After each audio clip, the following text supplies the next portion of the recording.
ଆଜି ଥିଲା ଦଶମୀ ପଞ୍ଚୁକର ଆରମ୍ଭ। ତ ମନ୍ଦିର ମୁଁ ଯାଇଥିଲି ଏରି 3ଟା ରାତିରୁ ଉଠି ମୋର କାମ ସବୁ ନିତ୍ୟକ୍ରମ ସବୁ ସାରି ଦେଇଥିଲି। ମନ୍ଦିର ମୁଁ ପଳେଇ ଯାଇଥିଲି। ମନ୍ଦିରରୁ ଆସିଲି, ମୁରୁଜ ତ ମୋତେ ସେତେ ଖାସ୍ ଆସେନି, ଯେମିତି ଆସିଲା ସେମିତି ଟିକିଏ ମୋ ଛୋଟ ଚଉରା ପାଖରେ ମୁଁ ପକାଇଦେଲି। ତାପରେ ପୂଜା କରିବାକୁ ପଳେଇ ଆସିଲି।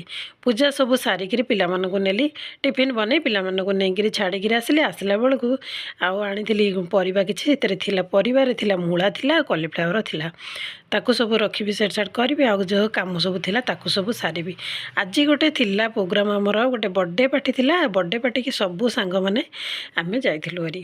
ଆଜି ରୋଷେଇବାସ ଘରେ କିଛି ନଥିଲା। ସାଙ୍ଗ ଫୋନ୍ କରିକିରି ମନା କରିଦେଇଥିଲେ କିଛି କରିବନି, ଆଉ ସମସ୍ତେ ଆସିବ, ପରିବାର ସମସ୍ତେ ଆସିବ। ଆମେ ସମସ୍ତେ ପଳେଇ ଯାଇଥିଲୁ। ଏଇଠି ଆମର ଖାଇବା ପିଇବା ଚାଲିଛି। ଆଜି ଯେତେବେଳେ ଦଶମୀ, ବିନା ପିଆଜ ରସୁଣ ଅରୁଆ ସବୁ ହେଇଥିଲା। ବହୁତ ବଢ଼ିଆ ସେ କରିଥିଲେ, ବହୁତ ବଢ଼ିଆ ଲାଗିଲା। ଆଉ ଏ ଭିଡ଼ିଓ ମାଧ୍ୟମରେ ମୁଁ କହୁଛି ଥ୍ୟାଙ୍କ ୟୁ ବବି। ଆଉ ବହୁତ ଭଲ ସେ ଖାଇବା ପିଇବାଟା କରିଥିଲେ, ଏକୁଟିଆ ସମସ୍ତଙ୍କ ପାଇଁ ବନେଇଥିଲେ, ବହୁତ ଖୁସି ଲାଗିଲା। ତ ଏଇଠି ଆମର ଖାଇବା ପିଇବା ଚାଲିଛି, ଆଉ ଏଇଠି ଟିକେ ଆମର ଗପସପ ଚାଲିଛି। ଆଉ ଏଇଠି ସମସ୍ତେ ବସି ଯାଇଛୁ। ଆଉ ଇଏ ହେଲେ